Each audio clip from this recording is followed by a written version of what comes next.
Hi everybody, it's Pamela with Pam Snacks and I'm back and we're going to try the recipe called Benihana's rice with chicken.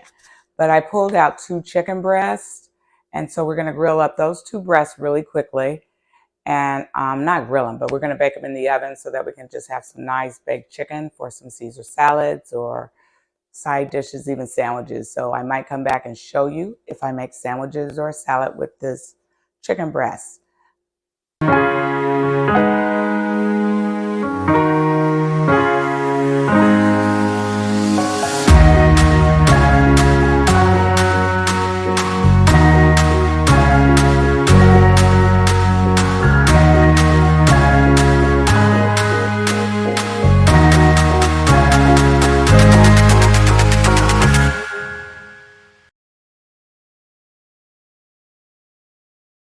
All right, so now we're going to go in and season these chicken breasts up. What I did was mix 4 teaspoons of salt with 2 teaspoons of pepper, and then that way I don't have to keep shaking. I can just sprinkle with my fingers. And then they were also drizzled in some vegetable oil. I'm trying to keep the flavor light without any, strong flavors such as garlic or curry, anything like that, because I just want some good generic chicken. That way, as it comes along, I can just season it up. Let me rinse my hands right fast before I go on my salt and pepper. There you go. So now we're going back in for the salt and pepper after I've rinsed my hands. And we're just going to season the backside. I'm not sure if you can see the salt and pepper mix. I'll show it to you in a minute. But it's really simple. And you will always get your chicken right. So there you go. Salt and pepper on my chicken, both sides. We're throwing it in a 375-degree baked oven, and we should be done shortly. All right, we're back. We're getting ready to pull the chicken out the oven. It probably could stand a little bit more color, but we'll see. Oh, here we go. There you go. There's your chicken right there. Ah, there you go. So we got some nice grilled chicken for some sandwiches. I'm really thinking about a bacon chicken avocado sandwich. And then I love Caesar salad, so that's just fine for that. So I can use those later. We're about to get into the rice. Let's go. Hello, everyone. This has been hard. Um, Audio went out. We've learned how to fix the mic, so let's get into this. And here we go. So, the most important thing when making this recipe is that you use a clean skillet between each step. So, you're going to fry your chicken, clean your skillet. Fry your eggs, clean your skillet. Fry your veggies, clean your skillet. It's not that hard. Just wipe out the debris. Try to keep the flavoring in the skillet as much as possible. We will be using a 1/4 cup of eggs, 2 tablespoons of green onions, and 2 tablespoons of finely diced carrots. Um, I am using vegetable oil to grill the skillet. We have prepared the chicken in advance and the eggs in advance. I just didn't think you really wanted to sit around and watch me fry chicken and eggs. But the veggies are going to take a little longer, and that's the last step to add it to the rice. We also did season between each step. Remember, we made our own salt and pepper mixture, which was 4 teaspoons of salt, 2 teaspoons of pepper, and put that to the side. So as we saute everything, we'll just put a sprinkle of salt and pepper on everything, and then we'll finish it up at the end to taste. This is me doing the final oiling of the skillet. You can see that it's still pretty clean. Now, I did love using this Asian rice. I did it in a rice cooker. It wasn't sticky. It was just really, really nice. And then what I did is after it was done, I put it on that sheet pan, spreaded it out smooth so that it could kind of dry out, and I got individual rice kernels. Just makes a big difference. And then we went in with the veggies. So now here we go, sauteing the veggies with a little bit of seasoning. And this is going to take a while. And there's the egg cooked. As I said, I cooked the eggs prior. There's the chicken cooked. And as soon as these veggies get soft, we'll put that in. The last thing that you just saw was my garlic butter that I made. I was shocked this recipe didn't have more garlic, but um, that was the garlic butter, and that will be linked below. We're scooping in the rice. Look how it crumbles in. It still looks a little flat on the bottom, but you can still see that it's individual kernels, like I said. If your rice is not if your rice is not right, your final dish will not be that good. So we did have to do this rice twice. The first time I don't know what went wrong with the rice cooker, but it just was not dehydrated enough. So we did set it out overnight in the fridge and let it dehydrate. And here we are.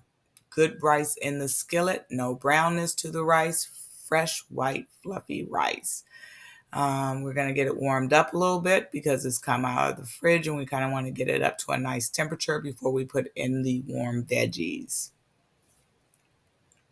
This has been a difficult task, and I keep saying that because I'm new to just doing editing. So we've had a lot of issues. Here we go in with the cooked carrots and onions. Now, I did not cook the green onions only because I just didn't want them sticking to my teeth or like slimy. I wanted a bit of crunch and freshness in them, and I just didn't want to saturate the flavor of the dish with cooked green onions. You know, generally you garnish with them, but I just saved them for the end and we're putting them in. But everything else was cooked: the eggs, the chicken, and the onions and the carrots. So the green onions went in raw, and I felt that the time in preparing it would make up for the lack of cooking it separately. If you look at the original recipe, it calls for you to cook all of the veggies at one time. But that's my spin on the recipe, and it just works best for me. We're stirring it up. We now have the eggs in and the chicken in. Unfortunately, it's a white dish, so you really can't see the chicken that well.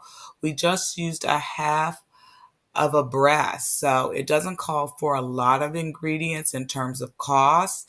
If you think about a half a chicken breast, what is that? Maybe $1, a carrot $1, green onions $1, a quarter of an onion. It's basically a quarter, but a whole onion is $1. So, and then the rice was probably about $5. And the soy sauce was kind of expensive. I went to the Chinese market to get that.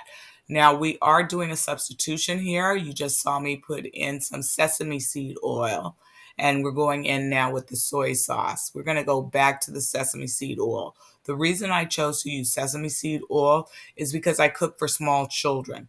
And if they see some seeds in some food, they'll be like, we don't like it. So I decided to camouflage that with some sesame seed oil. Be very careful if you use this alternative. You only need a teaspoon of sesame seeds, but with the oil, I used a teaspoon as well. I wanted to make sure that the rice didn't get too greasy. And we have already included the garlic butter that is described in the links below. And now we're just going through getting that oil saturated through the rice, making sure that the butter is melted all through the rice. And soon we're going to push it to the side, as you can see. And now we're going to put it in with the restaurant quality soy sauce. This recipe called for 2 soy sauce. The garlic butter was done with your staple standard kitchen soy sauce, Kikkoman. But this one that we're doing now with the red cap on it is your high quality restaurant soy sauce. It's a dark soy sauce. I picked it up at the Chinese store for about $2.50. So all in all, the recipe probably ran me $12 with all the ingredients new, but the actual portion size was probably down to $5, which you really can't beat. This is why I cook at home. We are testing the rice. We're doing the soy sauce 1 tablespoon at a time because it's my first time using it and I didn't know how strong it was. So the first time we go in, not enough flavor.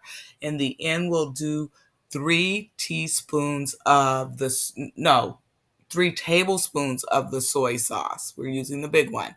So we're going to be using 3 tablespoons of soy sauce.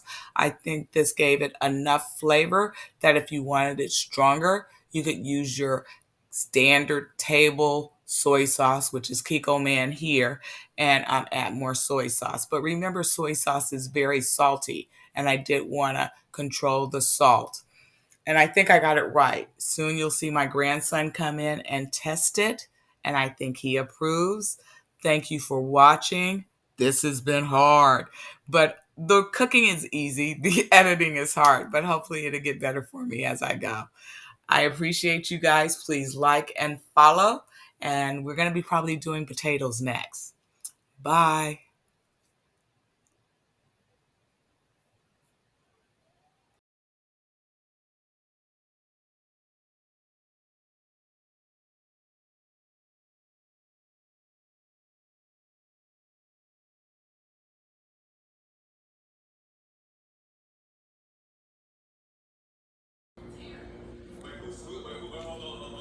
Look at my grandson smashing the Benihana's rice. Is it good, Nick? Mm-hmm.